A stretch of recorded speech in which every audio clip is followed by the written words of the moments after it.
Muy buenos días, comunidad. Se acerca el verano y el final de la temporada 1 de Agile Sin Filtros. Pero, primero que nada, queríamos pasar por aquí y daros las gracias por acompañarnos en este proceso, en este proyecto precioso y divertido, por todas las sugerencias y todo el apoyo.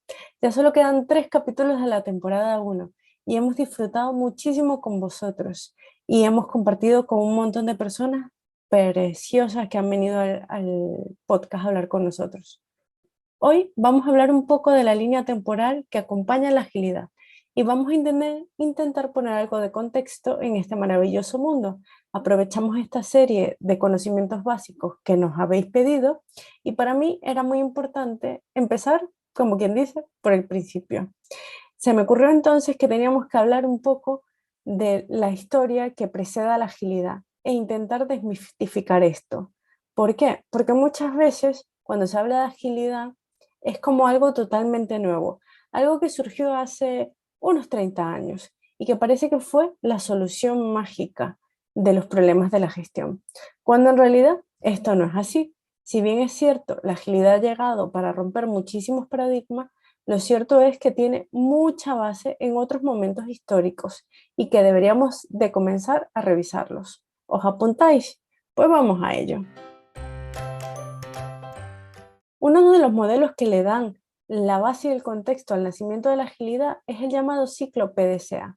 Fue creado por un físico llamado Walter Anders Schwartz, que de una vez pido disculpas por todos los nombres que quizás no pronuncie de la forma correcta y que si me lo queréis hacer llegar por los comentarios o me queréis llamar y conversar de esto, yo agradecida siempre. Bueno, el ciclo del PDCA fue creado más o menos en el año 1920, pero fue bautizado realmente y popularizado por uno de sus discípulos, Edward Deming, en los años 50 y fue conocido, como él se llamaba, por el ciclo de Deming. Su explicación, aunque de una forma muy sencilla, lo que intenta explicar lo que intenta decir es que para atacar cualquier problema debemos resolverlo siguiendo una serie de 4 hitos básicos e iterar sobre ellos para poder mejorar. El primer hito es planear, planificar todo lo que vayamos a hacer para intentar solventar un problema. Hacer sería la segunda acción, que es simplemente ejecutar todo eso que hemos planeado. Como tercer paso, comprobar, es decir, medir que realmente lo que hemos planificado está dando el resultado correcto y el que esperábamos.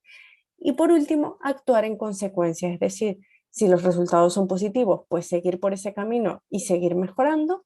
O si no tiene nada que ver el resultado con lo que esperábamos, pues es momento de cambiar y volver a planear desde el principio. Denning fue un ingeniero estadístico que más adelante se convirtió en un consultor de gestión y realizó trabajos en el campo de la ingeniería eléctrica. El PDCA es un ciclo que puede desarrollarse dentro de cada proceso de cada organización. Es un sistema de procesos como un todo. Los avances del trabajo del ciclo de Deming se vieron plasmados en la economía de la posguerra de Japón y fue considerado en su momento como un milagro económico. No solo es importante entender cómo se aplica el ciclo de Denning, sino que también es importante implementarlos en las organizaciones basándonos en 3 pilares. El primero y fundamental es que la organización y los líderes de dicha organización deben entender que todos los procesos, no importa que parezca que son los mejores, siempre se pueden mejorar. La mejora continua está ahí. El segundo hito es que el ciclo de Deming, aunque es una metodología bien documentada y probada, es sencilla de entender, pero invita siempre a un proceso de autoevaluación, de autorreflexión, de invita a preguntar cómo se puede hacer mejor. Y por último, que con este método el cambio puede ser rápido y las soluciones pueden implementarse de manera oportuna para que las organizaciones puedan ver los beneficios de inmediato. Pero el ciclo de Denning no es lo único que a lo largo de la historia ha llegado a madurar a la agilidad. En realidad, una de las metodologías de mejora continua que se engloba en la agilidad y que aporta un valor incalculable viene del área de las empresas que se dedican a la manufactura. Vamos a mantenernos dentro del siglo XX y vamos a hablar un poco de Lean. Esta metodología de mejora de la eficiencia de las manufactureras fue concebida en Japón. El personaje maravilloso del que tenemos que hablar, y una vez más pido disculpas por adelantado por la pronunciación, es de Taiichi Ohno, director y consultor de la empresa Toyota. Por allá en 1937, este hombre observó que antes de la guerra la productividad japonesa era muy inferior a la estadounidense y se dijo, vamos a ver qué están haciendo, que viva la competencia y el espíritu de ser mejores siempre. Ono estudió los principales pioneros de la productividad y la reducción de desperdicios en Estados Unidos. Ono se mostró impresionado por el énfasis excesivo que tenían los estadounidenses, que ponían a producir en masa grandes volúmenes en perjuicio o en contra de esa variedad. Y el nivel de desperdicio que generaban, pues venían a ser mínimos. Eso hacía un país más rico después de la posguerra. Cuando visitó los supermercados, tuvo un efecto inspirador de inmediato. Ono encontró en ellos el ejemplo perfecto de su idea de manejar inventarios reducidos, eliminar pasos innecesarios, controlar las actividades primarias y dar el control al que hace el trabajo con el apoyo de la cadena de valor. Entonces le dio un significado empresarial a la palabra japonesa muda, que significa desperdicio y que se refiere en específico a cualquier actividad humana que consume recursos y no crea valor. Y se convirtió en el nuevo objetivo, disminuir la muda. El término de Lean Manufacturing se empieza a utilizar cuando en los días dorados de la fabricación en masa de los automóviles en Estados Unidos de repente baja, por allí en 1976. ¿A consecuencia de qué? Pues de la bancarrota que tuvo Chrysler y de la pérdida de dinero que tuvo General Motors y Ford. Hay que destacar también que influenció un poquito la situación de la segunda crisis del petróleo, que llevó a la producción de automóviles de Estados Unidos a bajar más o menos un 22% de su producción. En particular, el sistema de producción Toyota rompió los esquemas del momento, que llevó a la publicación de dos artículos más o menos en 1977. Uno era del Journal Production Research y el otro del American Matches, y estos artículos plantearon preocupaciones en las empresas automotrices de Estados Unidos y de Europa. Sin embargo, fue una transmisión de la NBC en 1980 titulada Si Japón puede, ¿por qué nosotros no? Posteriormente se publicó el libro La máquina que cambió el mundo, donde aparece por primera vez el término Lean Manufacturing.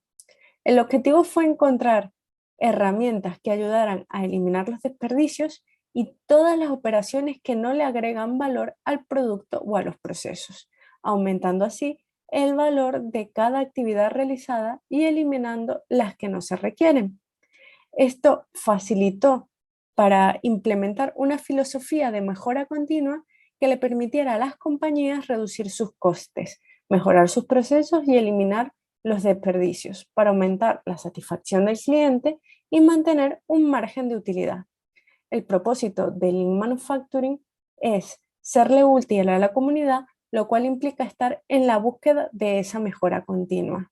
Planteamientos posteriores han logrado crear derivaciones que van adquiriendo popularidad en el mundo industrial.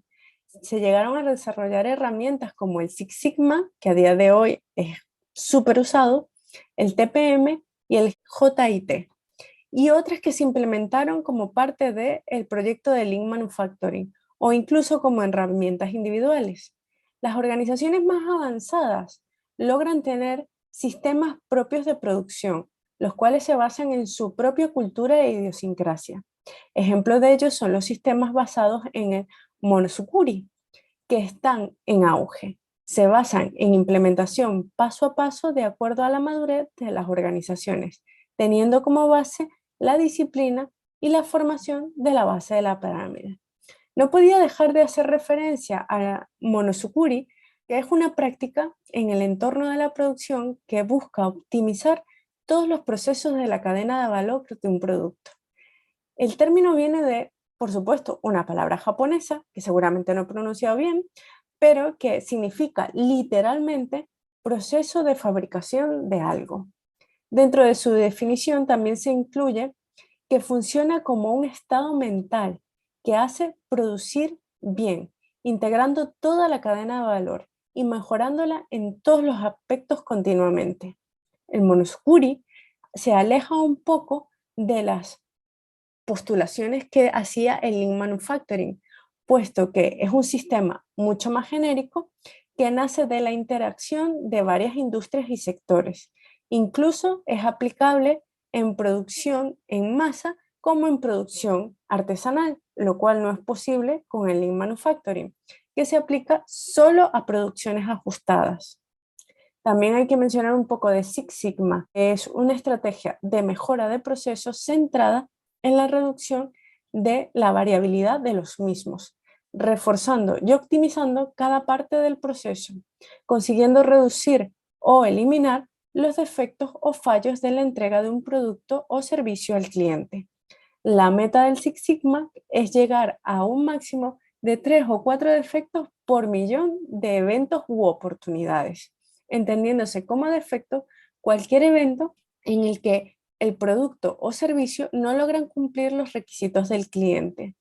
Si eres de esas personas que trabaja hoy día en Six Sigma, que eres un experto o que le ha tocado convivir con ello y quiere venir a la comunidad a conversar con nosotros, bienvenido es para la temporada porque lo estamos deseando. Bueno, volviendo un poco a la historia, llega el momento en el que nos encontramos con el ciclo de vida adaptativo de productos y proyectos. Cada organización cuenta con su metodología para administrar sus proyectos. No obstante, el ciclo de vida de proyectos se selecciona de acuerdo a ciertos factores como el producto, la industria y la estrategia de la organización, por lo que podemos decir que la influencia de la organización y el ciclo de vida del proyecto están estrechamente ligados con la estrategia. La International Project Management Association fue fundada en 1967 y es una organización que agrupaba en ese momento 50 asociaciones de project management en todos los continentes, promoviendo así las mejores prácticas y diversos niveles de certificación de acuerdo a la experiencia acumulada en esta disciplina. Pero no es hasta 1969 que nace en Estados Unidos la PMI, la Project Management Institute. 5 voluntarios fundaron esta organización profesional sin fines de lucro dedicada a contribuir con el avance de la práctica, la ciencia y la profesión de la administración de proyectos. A partir de ahí, la organización fue creciendo hasta convertirse en la principal organización de gestión de proyectos a nivel mundial. En 1987, el PMI publicó la primera edición de la guía del PMBOK, el Project Management Body of Knowledge, que es el estándar actual para la gestión de proyectos. En 1998, tanto The American National Standards Institute como el Institute of Electrical and Electronics Engineers reconoció al PMBOK como estándar a nivel mundial. En mi opinión, el desarrollo de la gestión de proyectos y su calado en el sector empresarial sigue su curso natural. Las nuevas formas de trabajo llamadas ágiles, hacia donde evoluciona la gestión de proyectos, no es más que la respuesta a un mundo que hoy por hoy se presenta más complejo y cambiante. La definición moderna del desarrollo ágil de software evolucionó a mediados de la década de los 90 como parte de la reacción contra a los métodos llamados de peso pesado, porque eran muy estrictos y muy estructurados, extraídos de los modelos de desarrollo en cascada. El proceso originado del uso del modelo en cascada, visto como muy burocrático, lento, a veces degradante o inconsistente con las formas de desarrollo de software que realmente realizaban el trabajo más eficiente. Los métodos de desarrollo ágiles iterativos e incrementales pueden ser vistos como un retroceso a las prácticas observadas en los primeros años del desarrollo del software. No es entonces hasta el año 2001 que miembros prominentes de la comunidad se reunieron por allí, por Utah, en Estados Unidos, y adoptaron el nombre de metodologías ágiles. En el capítulo pasado os dejé la web del Manifiesto Agile, aquí os los volveré a dejar. Poco después, algunas de estas personas formaron la alianza Agile, o la Agile Alliance, una organización sin fines de lucro que promovía el desarrollo ágil de aplicaciones. Muchos métodos similares ágiles fueron creados mucho antes del 2000. Entre ellos podemos hablar de Scrum, que sin irnos muy allá, pues más o menos de 1986, o la programación extrema o conocida como Extreme Programming, que es de más o menos 1996. El desarrollo de software adaptativo, el Future Driving Development, el método de desarrollo de sistemas dinámicos, más o menos todos estos por 1995. Me podría poner a aclarar cada una de estas formas de trabajo, pero esta píldora ya se nos está yendo de las manos. Y como nos acercamos al final de la temporada, os dejo esta línea del tiempo para reflexionar. Un pensamiento muy personal que tengo yo siempre de la agilidad y que voy a compartir con vosotros es que la agilidad no es una moda. La agilidad no es más que el resultado de la evolución enfocado en nuestras organizaciones, productos y clientes. En las notas del capítulo os dejo referencias a un montón de libros súper interesantes que me han ayudado a construir un poco esta píldora.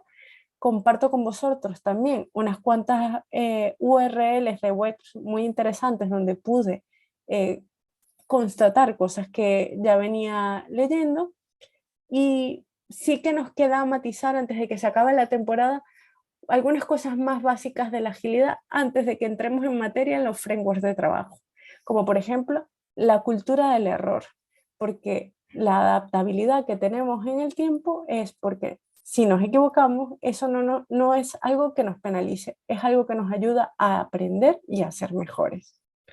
Bueno, una vez más os doy las gracias por acompañarnos siempre. Sabéis que poder contactar con nosotros a través de la web, en la parte de contacto en www.agilesinfiltros.com, y que podéis comunicaros con nosotros a través de las diferentes redes sociales, a través de LinkedIn, a través de mensaje directo o a través de mi persona directamente. Yo soy Alessandra Rivolta y esto no fue más que otra píldora de Agile Sin Filtro. Nos vemos pronto, que ya se nos acaba la temporada. Hasta luego.